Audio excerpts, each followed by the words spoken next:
மாமா இப்போ ஆட்டுக்கு வந்து மடு நோய் வருது, அதை சரி பண்ணதுக்கு சுலபமான வழி சொல்லுங்க. ரொம்ப ஸ்லோமா சொல்லணுமா? ஆமா. அதாவது வந்து மாப்பிள்ள இந்த செடியில ஆடு போட்டிருக்கோம்ல, ஆமா, அந்த ஆடுகளுக்கு வந்து மடு நோய் வருது அப்படின்னு சொன்னா 1-2க்கு அருந்தலா தான் வரும். சரி. இந்த தொழுவுல போட்டிருக்காங்கல்ல, ஒரே இடத்துல தொழுவுல போட்டிருக்காங்க, ஆமா ஆமா, அந்த ஆளுக்கு வந்து நிறைய வரதுக்கு வாய்ப்பு இருக்கு இந்த மடு நோய் வந்து. என்ன காரணம்? இப்ப இந்த பெண்களுக்கு வந்து மார்பக புற்றுநோய்னு சொல்லி அந்த மாதிரி ஒரு பிரச்சனை வந்துருது. சரி. அதே மாதிரி இந்த ஆட்டுகளுக்கு வந்து மடு நோய்னு சொல்லி ஒரு நோய் இருக்கு. அதை வந்து நிறைய பேர் என்ன சொல்றாங்கன்னு கேட்டீங்கன்னா சுண்டாங்க கடிச்சிருச்சுன்றாங்க. சுண்டா வந்து காம்பை பார்த்து கரெக்டா கடிச்சா அந்த இடத்துல வந்து தடுப்பு கிடக்கும், புண்ணாயி போகும்.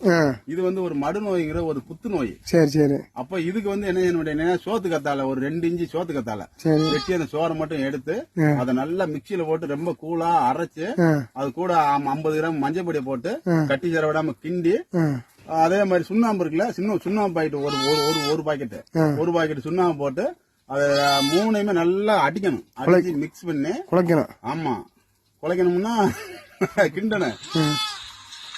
அதை கிண்டிட்டு நல்லா வெண்ணியும் உப்பு வச்சு அந்த மடு வந்து நல்லா கழுவிட்டு, அந்த ஒரு காம்புல தான் பிரச்சனை ஆகும். அந்த ஒரு காம்புல இருக்க பாலப்பழம் ஒட்ட பீச்சு விட்டுட்டு இதை பூரா அப்ளை பண்ணிடணும். ஒரு 3 நாளைக்கு அந்த மடுவுல அந்த மாதிரி கழுவி உப்பு வெண்ணியை வச்சு கழுவி ஒரு 3 நாளைக்கு துவைந்து போட்டோம்னு சொன்னா மடு நோய் எப்பயும் வராது. பால் வந்துடும். ஒவ்வொரு தரம் பாலை பீச்சு விட்டு இந்த மருந்தை போடணும். சரி சரி, வாழ்த்துக்கள். வணக்கம் ஃப்ரெண்ட்ஸ், லைக் பண்ணுங்கள், ஷேர் பண்ணுங்கள், மறக்காம நம்ம சேனலை சப்ஸ்கிரைப் பண்ணுங்கள் ஃப்ரெண்ட்ஸ். நன்றி.